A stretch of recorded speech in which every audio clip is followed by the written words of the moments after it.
হয়েছে। আল্লাহ পাক রব্বুল আলামিন পবিত্র কোরআনে বলেন, শাহরু রমাদান আল্লাযী উনজিলা ফীহিল কুরআন। রমজান সেই মুবারক মাস যে মাসে পবিত্র কোরআন শরীফ নাজিল করা হয়েছে।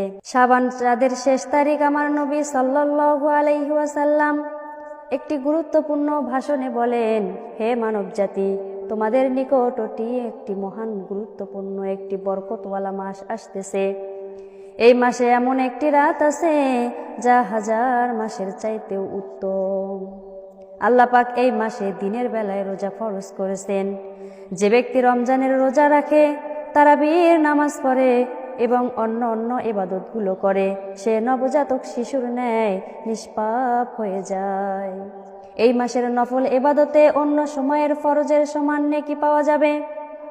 আরেকটি ফরজ আদায় করলে অন্য সময়ের ৭৪টি ফরজ আদায় করার নেকি পাইবে। এটা হচ্ছে সবরের মাস। সবরের পরিবর্তে আল্লাহ পাক বেহেশতে রাখছেন। এটা মানুষের সহিত সহানুভূতি করবার মাস। এই মাসে মুমিন লোকদের রিজিক আল্লাহ তাআলা বাড়ায় দেন। যে ব্যক্তি কোনো রোজাদারকে ইফতার করায় কিছু খেজুর অথবা একটু পানি অথবা একটু শরবত অথবা এক ঢোক দুধ দিয়ে, সেই ব্যক্তির জন্য এটা গুনাহ মাফের দোজখের আগুন থেকে বাঁচার কারণ হয়ে দাঁড়ায়।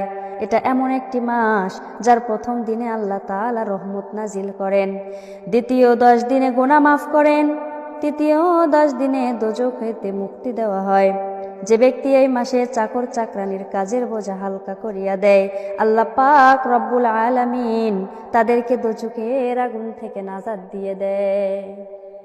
আমার নবী সাল্লাল্লাহু আলাইহি ওয়াসাল্লাম বলেন, ও হে আমার উম্মতেরা, তোমরা এই মাসে 4টা কাজ বেশি বেশি করে করবে।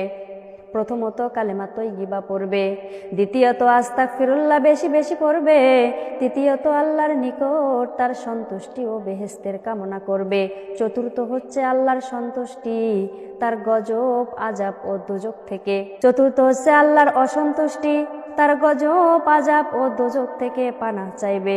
রমজানের প্রত্যেক দিন 3 বার আল্লাহ পাক রব্বুল আলামিন তার বান্দাদেরকে ডাকে। এমন কোন বান্দা আছে কিনা যে আমার নিকট কিছু চাবে, আমি তাকে তা দেব? কেউ আছে কিনা যে গুনাহ হতে তওবা করবে, আমি তার তওবা কবুল করে নেব? আরো কোনো বান্দা আছে কিনা যে আমার নিকট ক্ষমা চাবে, আমি তাকে ক্ষমা করে দিব?